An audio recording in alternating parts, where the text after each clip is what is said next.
going to call the Administration and Public Works Committee to order. One of our members, Alderman Holmes, the chair of the committee, is not feeling well, and so therefore I'm going to take her chair for her tonight. The first item on our agenda is the minutes from, let's see what meeting. Do we have minutes for this meeting?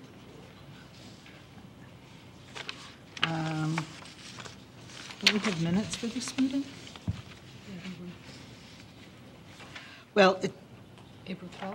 Yeah. Oh, here, April 12th, right, I'm sorry. May I have a motion to approve? Motion to approve. Second. All right, I hope we do a little better than this. Any changes or corrections? Hearing none. All those in favor of approving the minutes, say aye. Aye. Any opposed? We have several people signed up to speak to matters on our agenda, so I'm going to do this first. And Mr. Bova, Mr. Drennan, Alderman Fisk, and Nancy Bruschi. So if you'd just like to all line up there, we'll go one at a time. Good evening, everybody. Carl Bova, 1322 Rosalie Street. And this is in regarding to item A6, the enacting a tax on disposable carry-out bags. I don't recommend approval of or the consideration of this ordinance at this time. There's been no demonstrated need to impose a tax. The subject matter is so minor that it does not warrant elevation to the point of being an ordinance for the city of Evanston. Need has been established on the premise originally that littering is occurring. In fact, the premise was specific to plastic bags, and I can say that it's been my experience that littering is not really a problem in the community. If, in fact, littering is a problem, it might be a spot location or two. Such locations dictate enforcement of existing littering laws, which apparently the city has chosen not to do or finds it difficult to do. So instead, why not add a punitive tax and an ordinance? Set up a system for administrative costs being perhaps greater than the revenue generated. Personally, I'm tired of the nickeling and diming of the law-abiding residents of the city. No pun intended. We pay enough taxes. 99.9999% of the residents abide by the existing law and wisely reuse or recycle their bags of all kinds. Let's face it, the present proposed ordinance was expanded from simple plastic disposables to all types of bags. Why? Have craft paper bags suddenly become part of the littering stream? I don't think so. The real reason the punitive ordinance was broadened was because proof that paper bags use as much energy to produce as plastic was made public during the original push for the ordinance. There is no problem with craft paper bags or plastic ones. Energy use is minute in this regard. I saved the equivalent of thousands of bags the other day simply by properly inflating my tires in my car. As I said in reference to our responsible citizenry, the vast majority recycle or repurpose their bags, and so it seems illogical to punish law-abiding citizens on the basis of a half-baked scheme that supposedly helps our environment. As a result of this ill-conceived ordinance, the same people will litter and the good people will pay. I'm fed up with this type of irresponsible government overreaching law.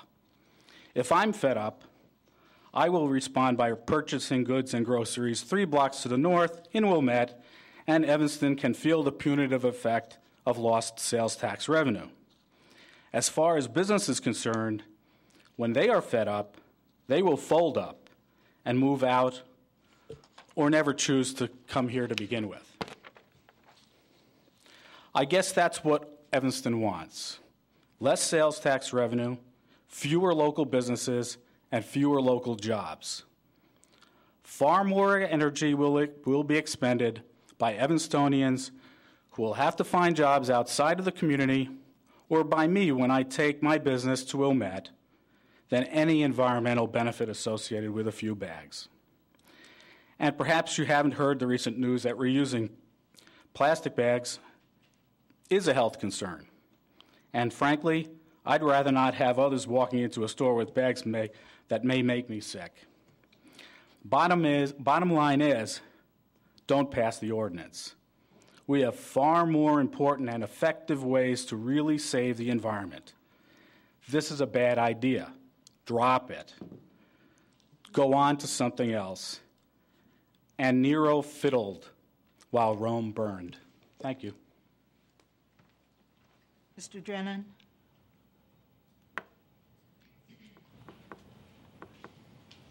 Hello, I'm Michael Drennan. I live at 820 Oakton Street. I'd like to thank Mr. Bova.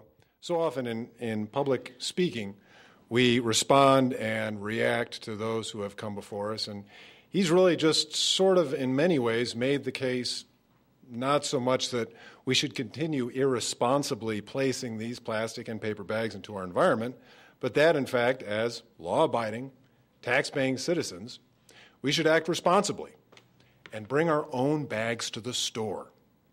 Evanston residents have known this for a very long time. In fact, as far back as 2007, I mean, that's when I got involved with what became Citizens Greener Evanston, there had been ideas for significantly reducing, if not eliminating, the disposable bags that traveled through our environment. And it's no wonder why. If you look at estimates from the World Watch Institute or the Environmental Protection Agency, this country runs through something like 100 billion plastic bags a year, something like 10 billion paper bags. Now, I will admit, craft paper bags look great walking out of a boutique, and let's face it, they biodegrade in proper conditions. However, they require 4 times the energy to make than plastic bags. This you'll find in the Washington Post.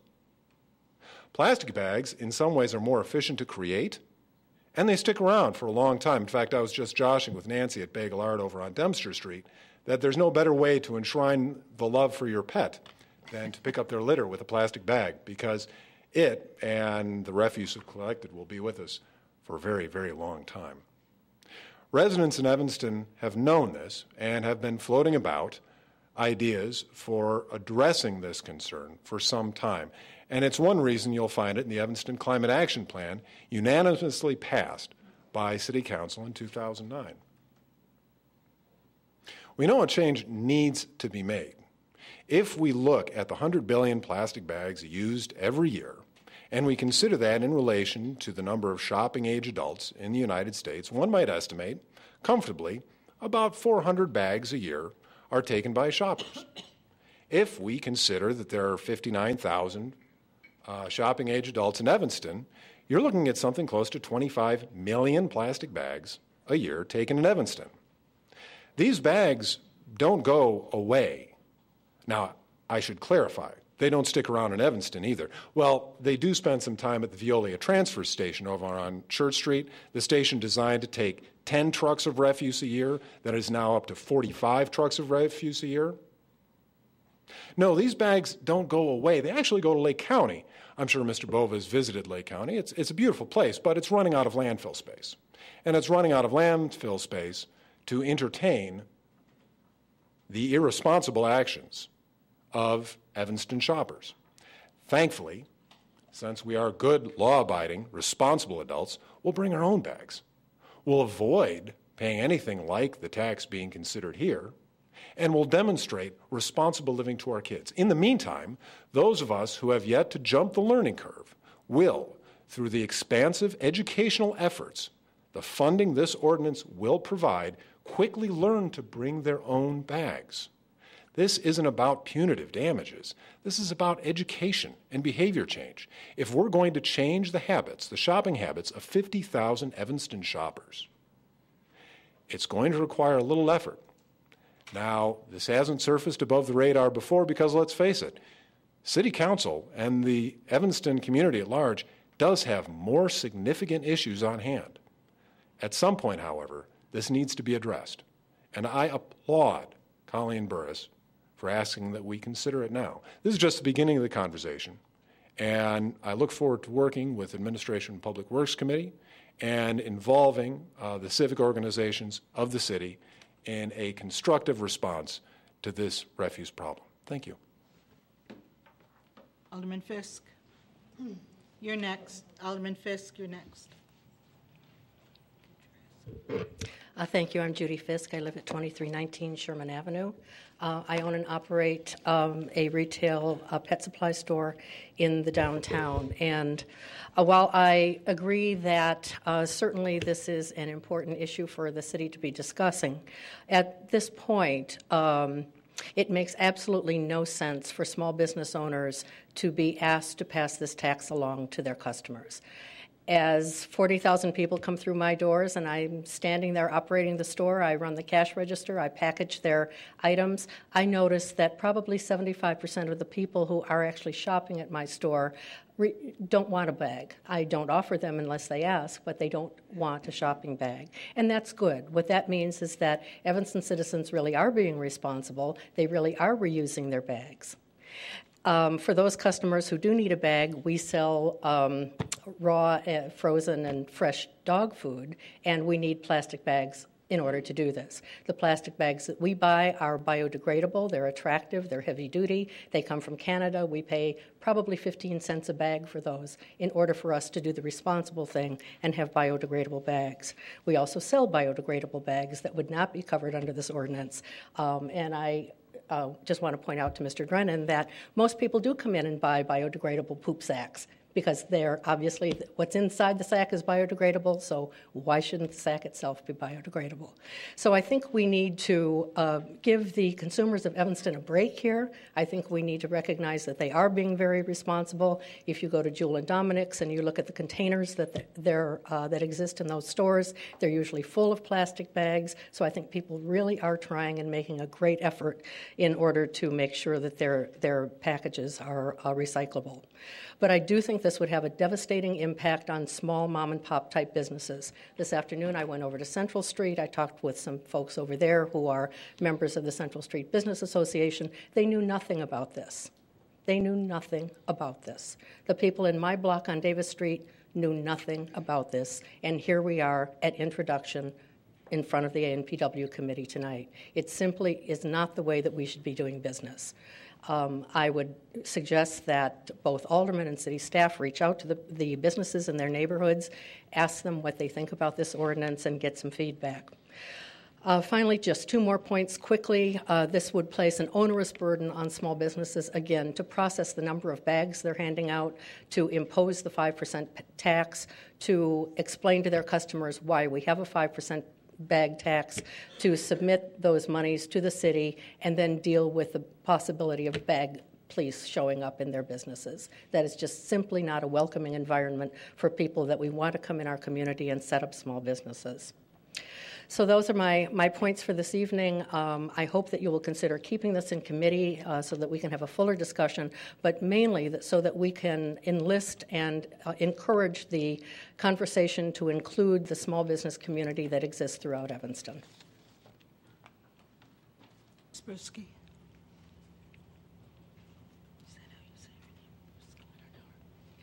Hi, my name is Nancy Bresky. I live at 1624 Ashland Avenue, and I was one of a group of about 6 Evanstonians who attended the Mountain Film Festival in Telluride, Colorado last Memorial Day weekend, and we saw a film there that was pretty amazing, and it changed all of our lives, and it was called Bag It. And it's a movie about plastic bags and the impact that they have on the environment. It is not a littering issue, although there was a city councilwoman from New York who said that they were considering renaming their city flower as a broken plastic bag hanging in a tree.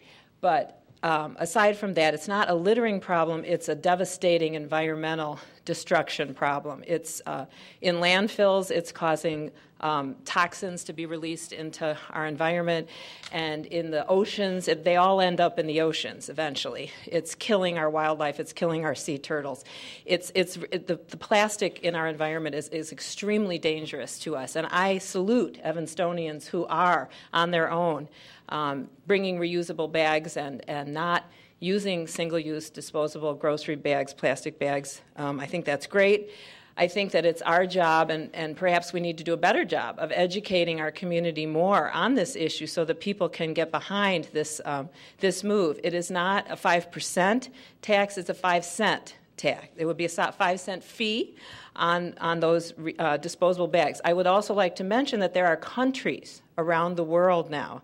I believe China, I know some Southeastern, East Asian countries, the entire countries have banned these single-use disposable plastic bags. I know that the country of Ireland, now some people would say they're having a terrible recession. I don't think it's because they banned single-use plastic bags. There's a lot of other reasons that Ireland's having a hard time. But in the movie, they interview some people in Ireland, and nobody's gone out of business. The small businesses are all managing. People are still shopping in Ireland, and they bring their own bags. Or they buy reusable bags. And we could, there are people that have been involved in this, working on this, who are would be very willing to participate in raising funds to buy reusable bags to give free to low-income families, because that has been raised as a concern that it's not fair to ask low-income families to buy reusable bags. It's also been very successful. An ordinance that was very similar to the one that Colleen Burris is introducing has been successful in Washington, D.C., and they've had it in existence, I think it'll be 2 years in June, and they had a 5-cent fee on either reuse of disposable plastic or paper, and they found that their use went down by about 50% in the first year. And the funds that they raised, and this was the whole city of Washington, D.C., they used to clean up the Anacostia River. So there's a lot of good uses we could put to this money, but the goal is not to raise a lot of money, it's to educate people so that they use reusable bags, and the goal is to eventually not be bringing in any money. So in terms of the burden that it would place on small businesses, the goal is that would decrease as people get more educated and begin increasingly to use reusable or buy reusable bags.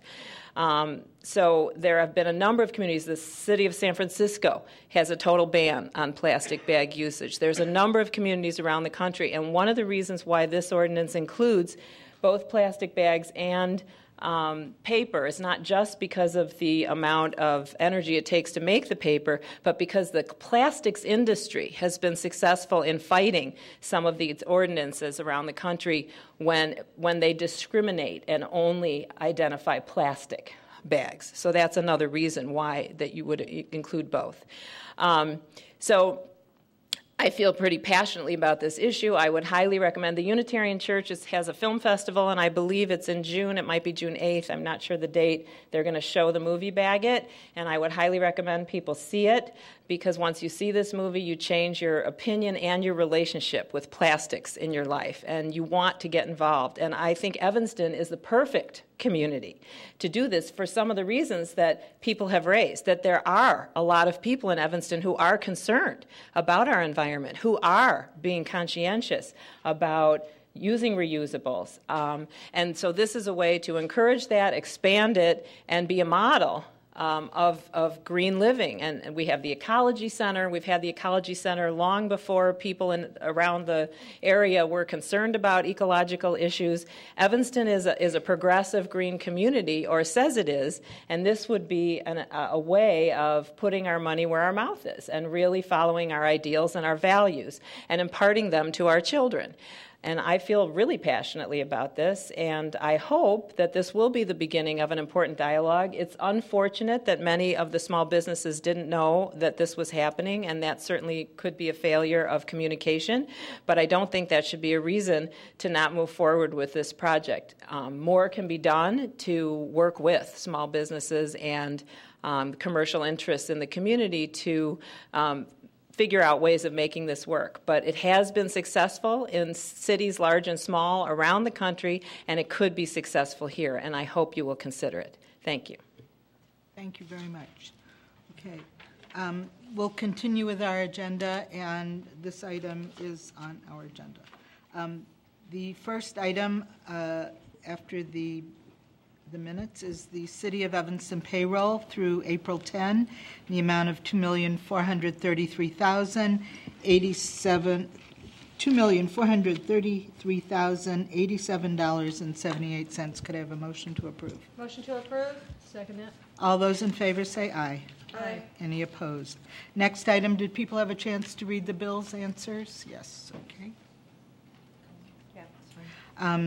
City of Evanston bills for this fiscal year through April 26 in the amount of $3,934,940.21. Could I have a motion to recommend approval? Motion to approve. Second the motion.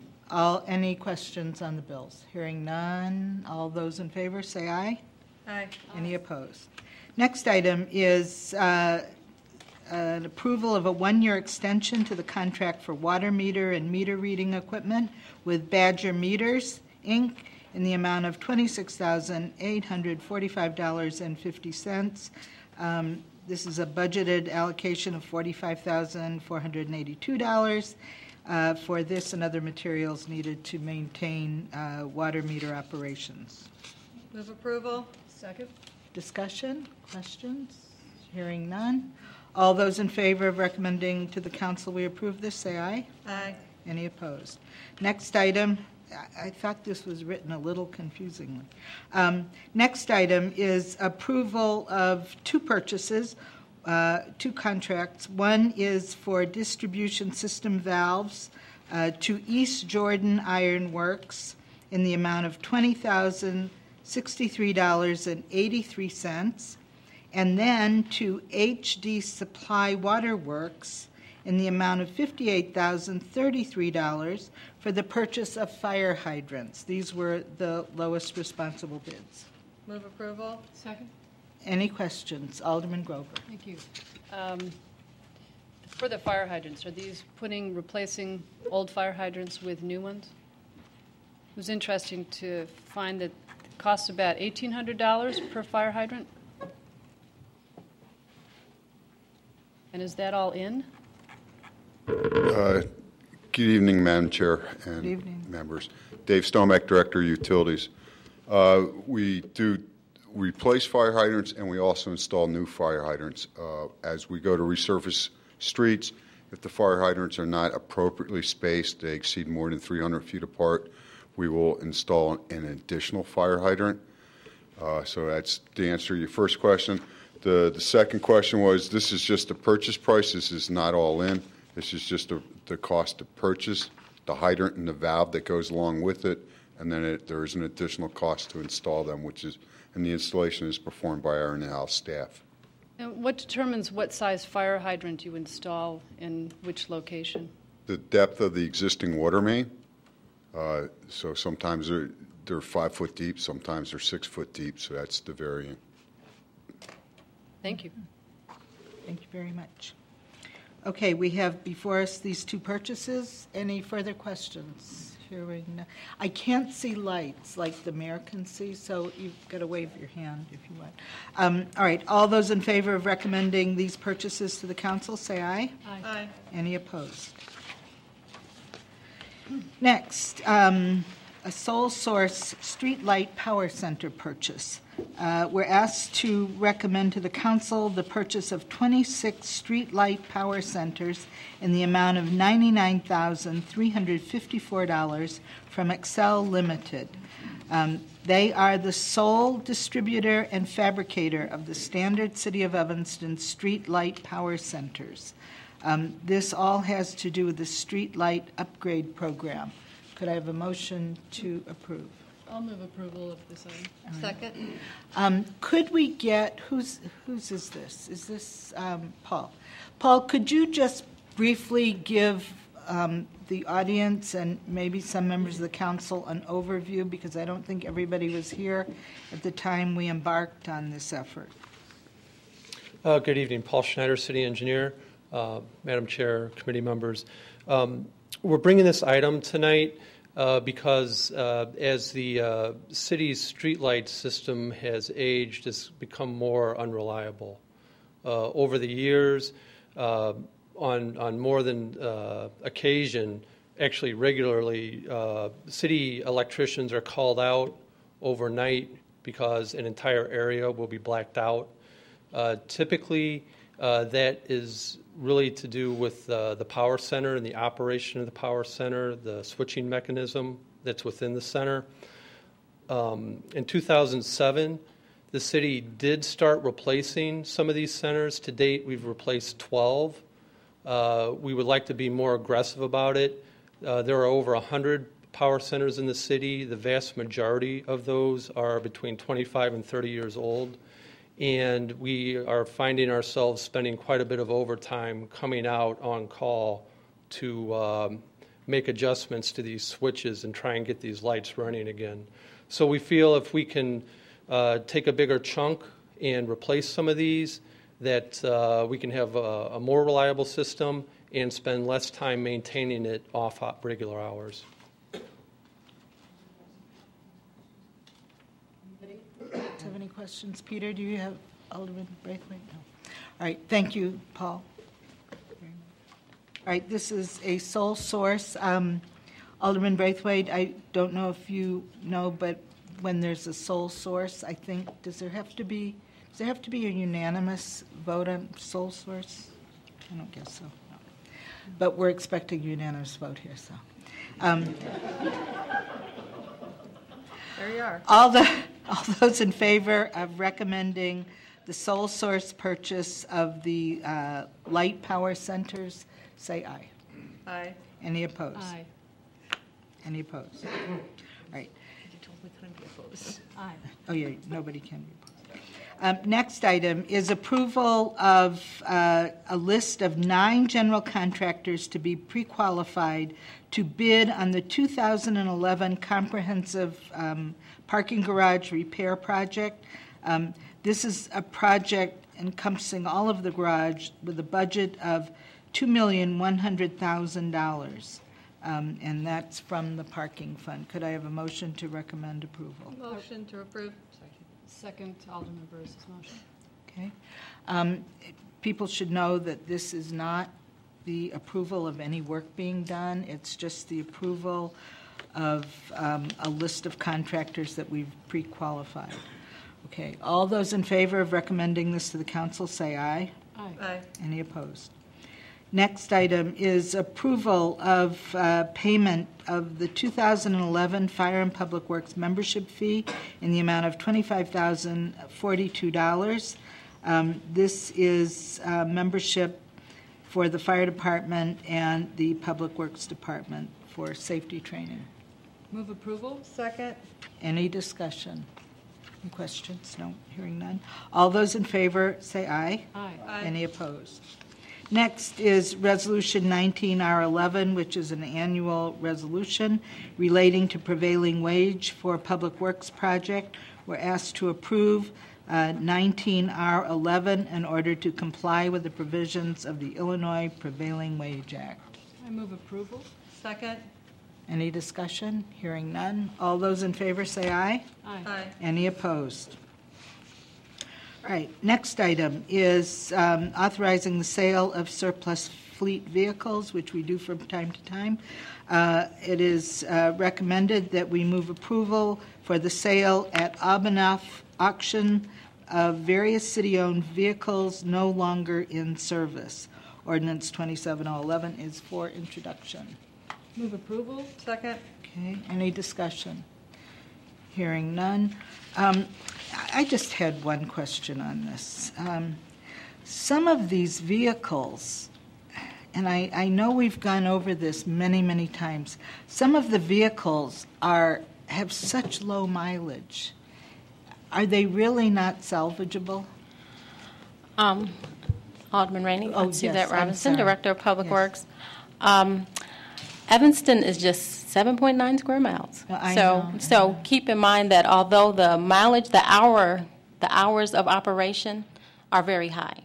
So when we look at the replacement, we also look at the maintenance costs. In all of the vehicles that we replace, the maintenance costs have exceeded the cost of replacement by, I would say, at least twofold. I think you termed it. The other way around. Lonnie Jeske, Manager Fleet Service. I think to reconsider the way we're describing this is the cost of repairs have exceeded the original purchase price. This class of vehicles are probably one of the oldest class of sedans that we have. They are, in fact, the oldest class of sedans. And these vehicles I can't get parts for anymore. They're in the range of 96s and 97s. The undercarriages are rotted out. We can't get brake line replacements. They're all rotted out from the calcium chloride. The transmission coolant lines are rotted out. All of these vehicles that you see, the Cavaliers, all the blower motors for the defrosters have to be replaced. And every time we attempt to take a dashboard out, because of the UV rays over the years on these dashboards, the dashboards crack. We can't get replacement dashboards. So what happens if you can't replace the defroster motor is when you have conditions where you need defrosters, these cars are inoperable, at least not operable safely. Right. So they've come to the end of their useful life, quite frankly. I'm sorry. And the argument is, because they just make short trips, these kinds of things happen, right? Because we have on here a 1999 Nissan with 32,670 miles in poor condition. Now, if you're going to tell me that it was hit by a truck or, you know, it went over some huge bump and, you know, got out of alignment or something, but do we need to start retraining our drivers? My concern is that I have a car much older than any of these with a few more miles on it. I drive the same places as these people drive, and my car's in fabulous condition, and I spend very little to maintain it. So maybe you need to buy Toyota Corollas. Well, I mean, you know, I think that when you're the only owner of a vehicle, you tend to take care of it. But these are vehicles that are operating 24 hours a day in some cases, and then they also have different drivers in and out there, and their work trucks. I'll let Lonnie speak specifically to the Nissan. These cars are not driven 24 hours a day. No, some of them are driven beyond just the regular 8 hours. But here's a 97 with 22,700 miles. That car is not being driven 24 hours a day. Mm-hmm. Otherwise, it would have a few more miles on it. There's another one, 1997 with 18,700. Now, when we see some police cars that are 2006 with, 100,000 miles or something, all right, that makes sense to me. But these are cars with very few miles on them, and I don't think the argument can be made is they're driven too much, because obviously they're not. The mileage tells the story. And we're not recommending replacement just based on mileage because but you're recommending replacement based on the condition of the vehicles, based on the fact that they've been overdriven. No, based on the amount of maintenance required and the age of the vehicle. We're looking at, 1997, That's an old car. I grant you that. But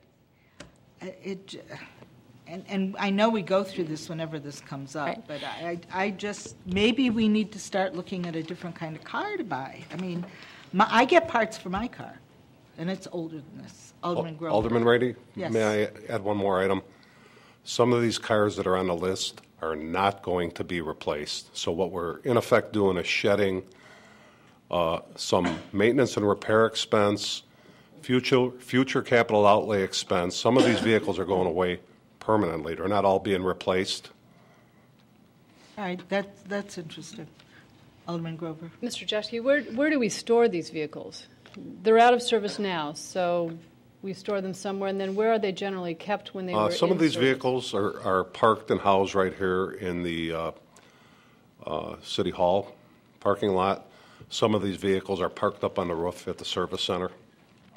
So I can't tell you exactly which ones are parked where. But they're all outside parked. They're all outside parked. Whereas the large vehicles are parked inside. Does that compound the wear and tear on the cars? I'm sure it has some net effect when I'm talking about the dashboards with the UV rays. That piece of it, yes.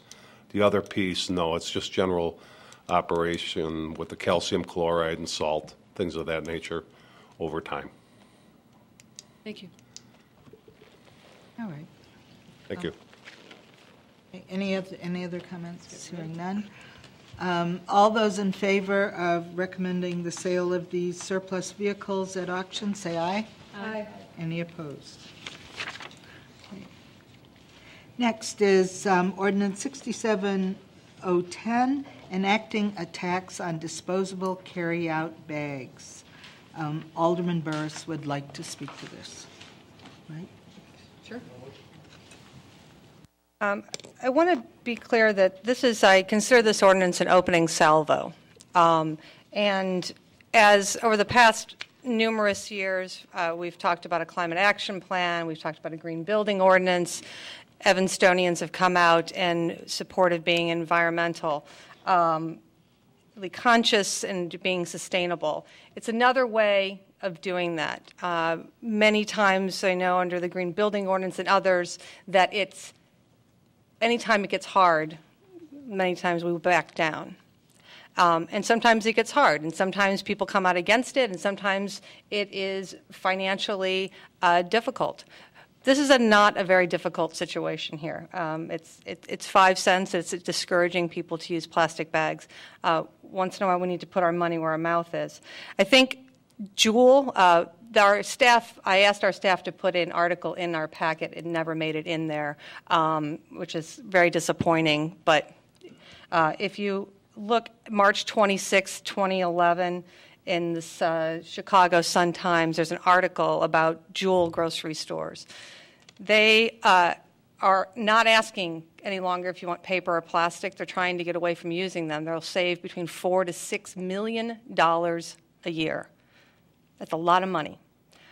Small businesses, we have one on Main Street on the south side of town, Green Living. They stopped using bags altogether because it's saving them money. This isn't hurting businesses, it's saving businesses money. I've done a lot of research on this. Thank you to Michael Drennan and Nancy, who have done yeoman's work. The original ordinance was talked about in August of 2010. We took it off the agenda so we could talk with more people about it. Citizens for a Greener Evanston, the Environment Board, many people have viewed the Bag It movie, positive about we need to do something about these bags. And every time I drive down Custer, I know Mr. Bova talked about there's not littering, and lucky you that you live in a part of Evanston that doesn't have littering and plastic bags. But I'll tell you right now, if you drive down Custer, you drive down Oakton, you'll see plastic bags in trees. You'll see them on the street. You'll see them littering the sewers. You'll see them backing up the sewers. It is a huge problem. You are a very fortunate man not to have to deal with that. I also wanted to say that I was surprised by Alderman Fisk's comment that the businesses that you spoke with didn't know about the ordinance, considering it was introduced last fall, and a lot of people have been talking. And I was assured by staff, even tonight, that they have spoken to business districts, that they've talked to downtown Evanston. I know for sure that I've talked to downtown Evanston, the chamber. So I'm just shocked by your comment and really disappointed that the staff had said that they were out talking to people and hadn't. So I apologize to the businesses. I was under the impression that our staff had been doing that, and once again was told that this evening. So I'm hoping this elicits a lot of discussion. I think this is good for Evanston. I think it's good for businesses. I believe we need to push this. Once again, we have businesses that are already doing it. Target gives back 5 cents if you bring your own bag. Gosh knows I make my son run out to the car when he's in town if we forgot the bags, because at the checkout counter, I say to everyone, don't use the plastic bags. I make it a point of doing that. So I'm hoping this will open discussion. If we want to ban bags, that would be great. But once again, I hope that we get a lot of positive. I've got a lot of positive emails. Unfortunately, I don't think the city staff have necessarily been on board and have supported as we could have been, which is, once again, I said, disappointing. But hopefully we can find a way to really pick up the climate action plan and do what we say we want to be as a community. So that's sort of my opening comment, and hopefully we can find an ordinance to get these plastic bags either reduced or eliminated out of our community. Thank you. Alderman Grover. Thank you, Madam Chair. And thank you, Alderman Burris, for bringing this issue back to our attention. And I agree with you entirely that we ought to find some way to eliminate these single-use disposable bags from Evanston, from the Chicago area, and keep them out of sewers in Lake Michigan and trees. What's your understanding about what happens to plastic bags? For those of us who diligently try to recycle the plastic bags, where do they go? What becomes of them? And I apologize, I haven't seen the movie, so I... And I can talk a little bit about it, but if you wouldn't mind, could I ask someone who's seen it? Sure. I've only seen the movie once, and I've done some work on it, but research. But Nancy, could you talk a little bit more about what happens? But one of the things that definitely happens, if you can come here, is these plastic bags, many of them are shipped overseas. China is one of the places, and they're burned for fuel. So all those carcinogens are going back into the environment and are being burned. They're being shipped elsewhere. So you may think you're doing a great service by bringing them back to Jewel and putting them in the recycling plastic bags.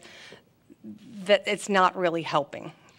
Yeah, what I learned is that actually, Dick Peach talked about this, that we all feel really good when we take our plastic bags back to the store and put them in that bin because we think that American companies are recycling those and making them into new plastic products, which is a great idea. Sadly, the truth of the matter is that for whatever reason, which I don't understand, and maybe Dick knows more about it, American companies, for the most part, have decided it's not worth it to them. And what the movie talked about was that the plastics industry prefers to just make the new little plastic balls to make everything out of stuff. So they're not all that excited about the recycling. So what ends up happening is, yes, a lot of it gets baled up in these huge bales, shipped over to China, and I don't know about using it for energy, but what I do know is that young children and young women go through these disgusting bales of plastics and try to take out the things that might be useful, and meanwhile they're boiling stuff down and all of these chemicals are being released, and it's all from our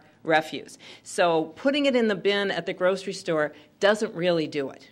It doesn't really do it. Is there a way for us to find out from Jewel, Dominic's, and Whole Foods what happens to the bags that we're recycling locally here in Evanston? Sure. In Target. And trace it back to, in Target, wherever we recycle bags, where do they go, and maybe those corporations can help us understand better? I think that's great, and we'll ask CG for that information because we...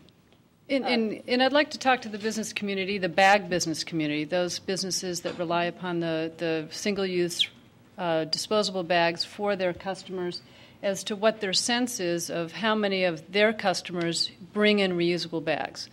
That is it 75% who bring in reusable bags? And what do those 25% of the people opt for?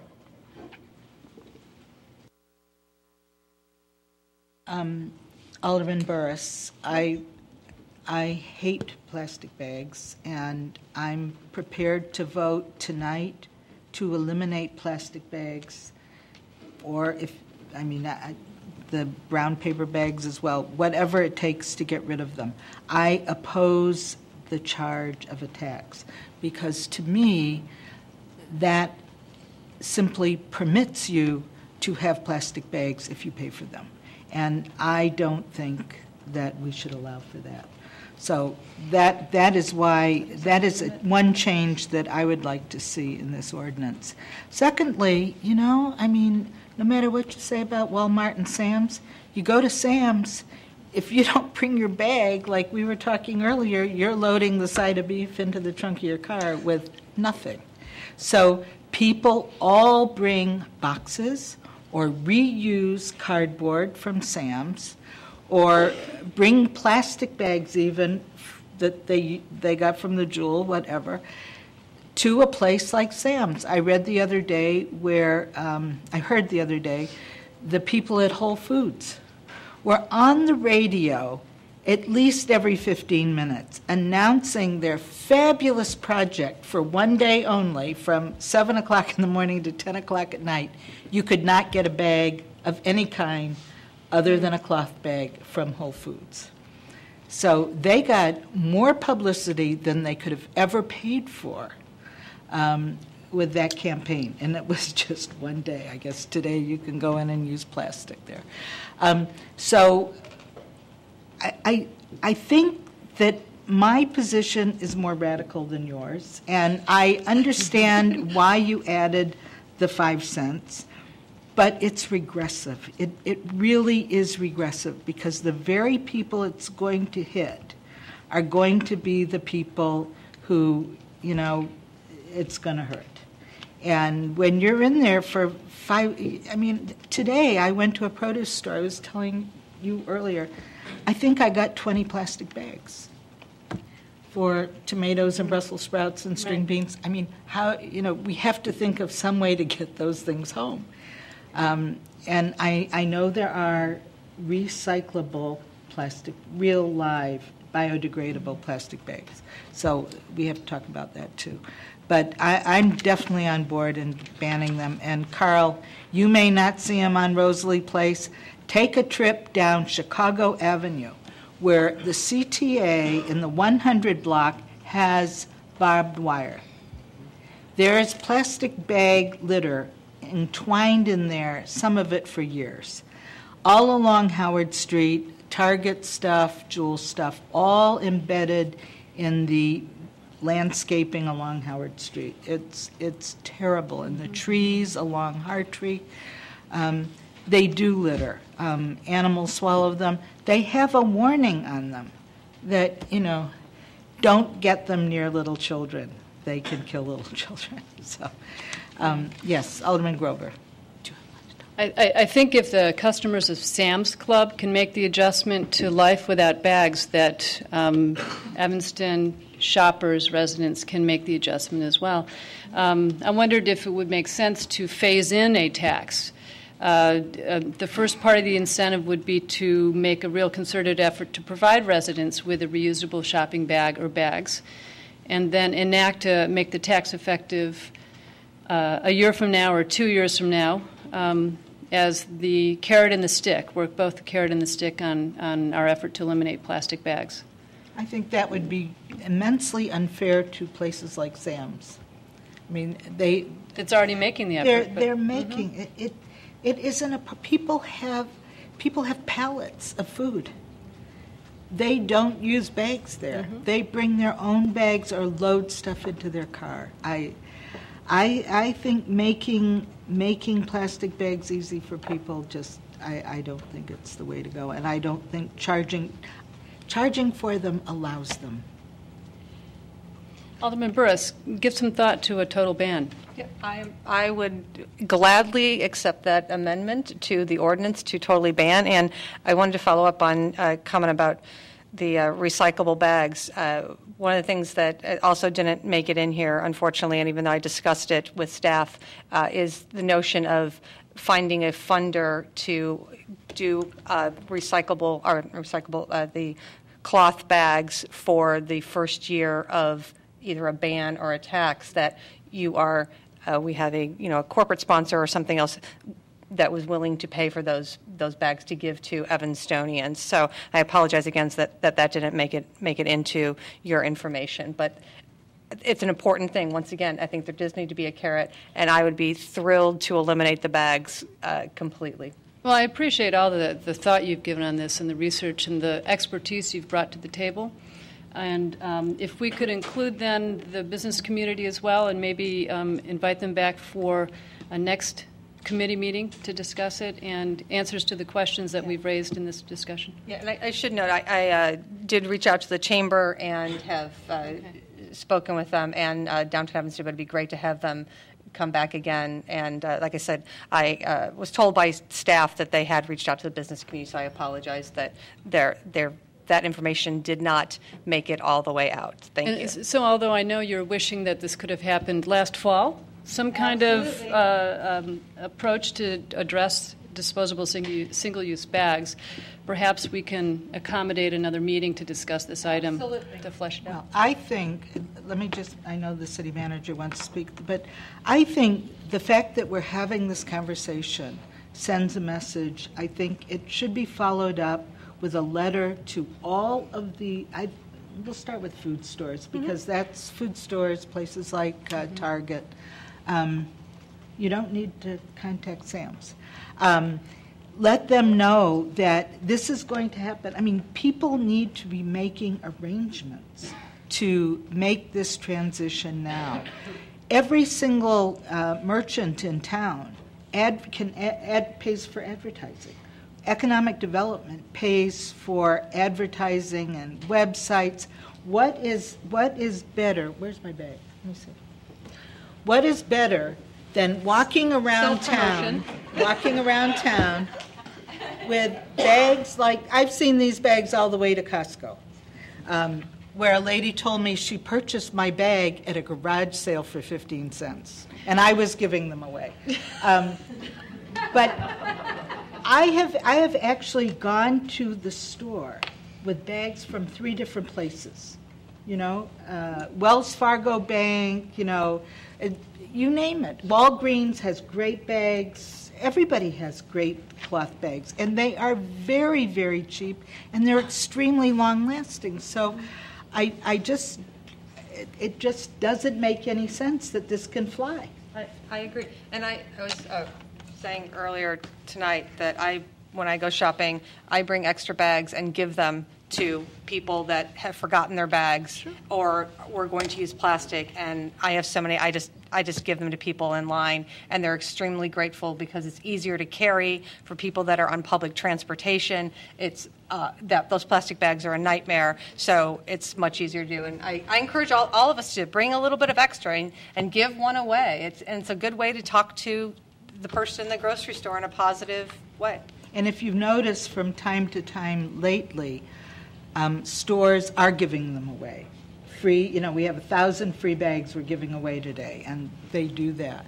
So, it's wonderful that you're bringing us to this, but many people have been way ahead of us. Yeah, so if I may, we think of ourselves as so progressive in Evanston, but this may be one instance in which we are a little bit behind.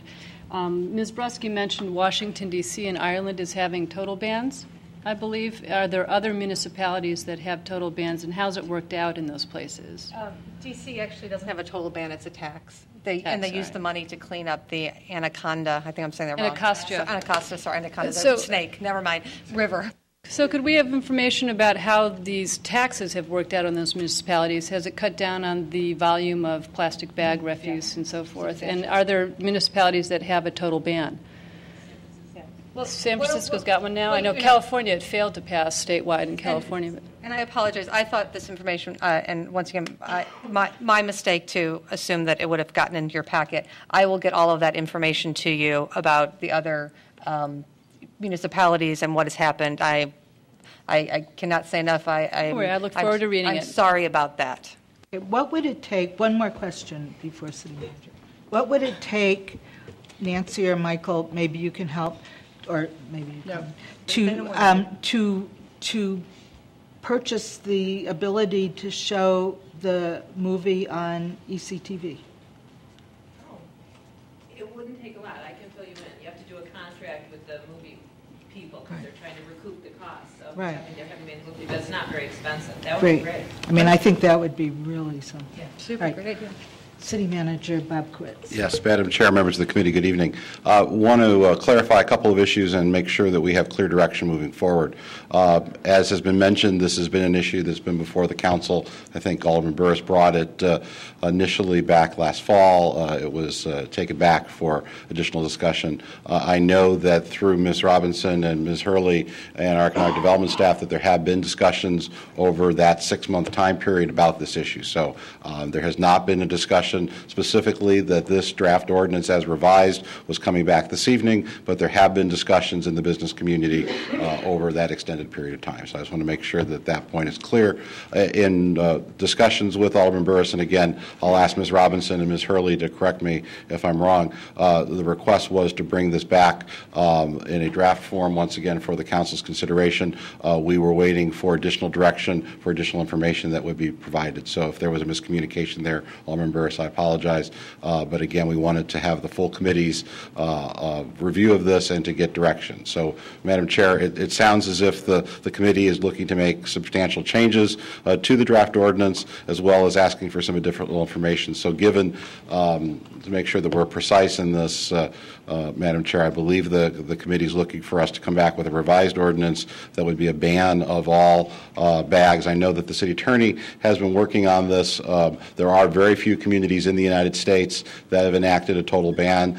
There are a handful, and we are certainly happy to go back and look at those ordinances and provide this council a draft that is consistent with that, as long as we feel comfortable that there are no additional provisions of Illinois law that would be different than California law or any other state where a municipality has enacted such a ban. Madam Chair, is that a correct assumption? That's close. I think what we should do first is meet with grocers, meet with 4 or 5 of the big ones. Whole Foods, I'd like to meet with them. Dominic's, Jewel, Target. And Madam Chair, members of the committee, my only concern is to not have a draft ordinance that you are comfortable with prior to those meetings might be difficult, because I think that total ban, I think, needs to be defined as precisely as possible. And again, Mr. Farrar can reach out to the handful of other communities that have enacted that. Perhaps if you choose not to have an additional step, that's fine. My sense would be, if you, as a committee, feel comfortable with language, we can certainly let the local business communities know that this discussion is continuing. But I think it would be good to have the committee sign off on language before there are some larger meetings with these groceries, so that we have a document in our hands that says this is the specifics. Well, I mean, Alderman Burris is the leader of this ordinance, but I would like to talk to the grocers before we have a final ordinance. I mean, and that's fine. The criticism we're getting is that we're doing an ordinance without the input of, I'd like to have a hearing. A hearing. And Alderman Rainey, members of the committee, my only concern is that if there is not a specific document to react to, that makes it just a little bit more difficult.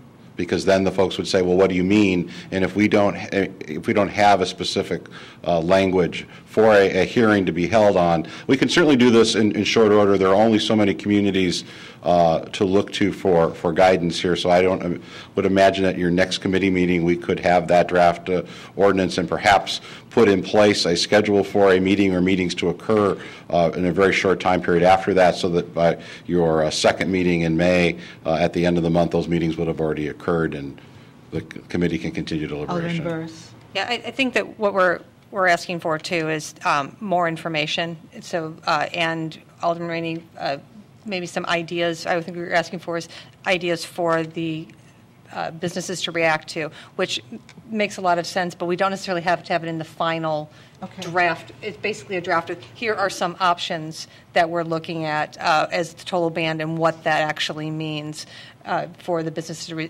respond to. And so that would be, I think, great. And much of the information that both Alderman Grover and Alderman Rainey have asked for, that information has already been collected, and I believe Ms. Hurley probably has a lot of it. If not, Mr. Cox does. So we actually have that information in-house. And once again, I apologize profusely that you did not make it into your hands.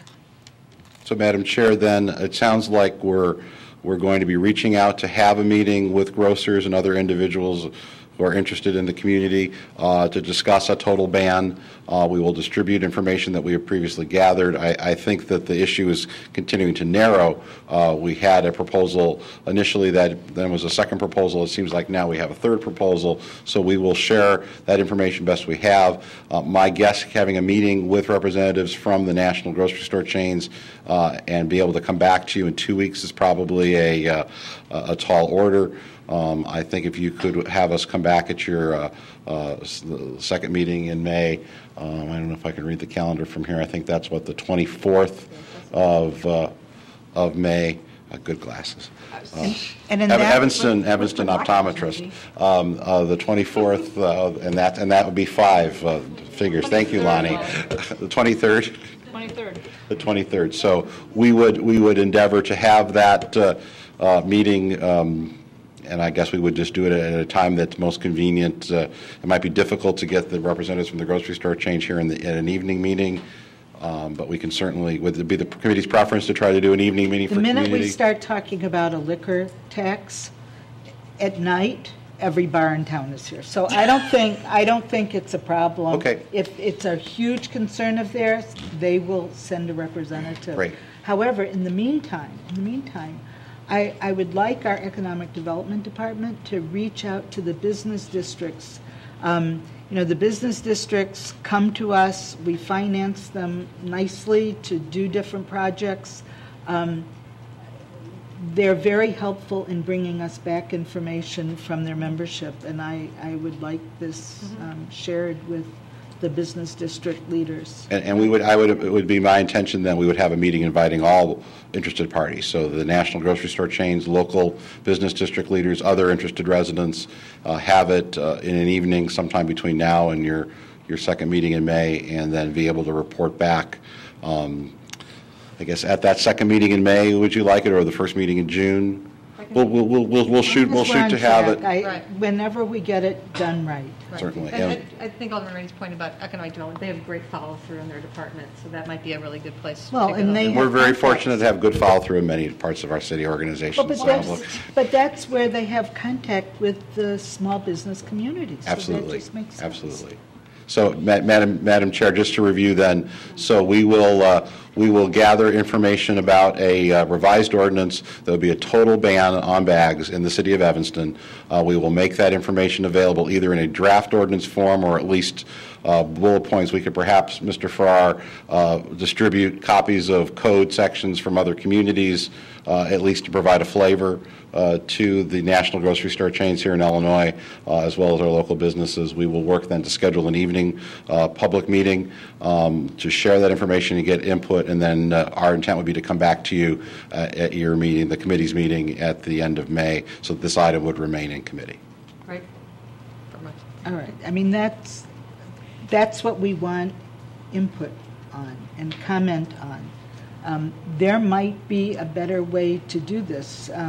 The big guys and the little businesses might have some other ideas for us. Sure, and I think a total ban will get the attention of certainly the local press that is here, and that will help us get the word out, and we will be able to move forward. And we'll bring back, if you'd like, we can have the meeting televised. I think that may be a little overkill, but we can certainly take good notes and have those available for your meeting. All right, so would someone like to make a motion to hold this in committee? I move we hold this in committee. Okay. A second. And I will make an attempt to explain to the council. All right. There was a motion to Peter hold. moved. Okay. Alderman Braithwaite. And Alderman, I'll second. okay, all right. All those in favor of holding it in committee, say aye. Aye. Aye. Any opposed? All right. Any other business, committee? Hearing none. Could I have a motion to adjourn? Motion to adjourn? Oh, liquor. Oh, I beg your pardon. Oh, it's right here. forgot. I forgot liquor. I was already down on planning and development. That's what happened. All right, let me get this here. This is resolution 20, I'm very sorry for that, 27R11, which I believe is a resolution that establishes that the local liquor commissioner has meetings that are on the record, so that when there's an appeal or a review, that all the information dealt with at that meeting is the only information that can be used in the review or the appeal. I tried to understand this. Yes. Madam Chair, members of the committee, Grant for our Corporation Counsel. You're indeed correct. There's a provision under the Illinois compiled statutes, the Liquor Control Act, that provides, upon resolution by a municipality, that any hearing before the local liquor hearing control board, as long as it's on the record and there's a court reporter present, that record will serve as the record that is then taken up in the event an appeal is filed with the Illinois Liquor Control Commission, which is located in downtown Chicago. So the point being, though, when there's an appeal of the decision of the local commissioner, only the information that's on the record can be used in that appeal. Is that Correct, right? correct. As opposed to an entirely new hearing before the ILCC. But this is no new rule, right? I mean, this has always been the rule? This actually, in our review of the Evanston City Code and our review of the resolutions, it appears that there's never been a resolution to this extent passed. So we're just doing belt and suspenders for all liquor hearings going forward from this point forward. So this is codifying what we do. Correct. All right, any discussion for the, thank you, Mr. Farrar. All those in favor, could I have a motion? Did I get a motion? Motion to approve. Okay. Second? All right. Any further discussion? Hearing none, all those in favor say aye. Aye. Any opposed? All right. I move adjournment. Oh, thank you. Second. Thank you. Thanks, Ann. Very helpful. Appreciate it.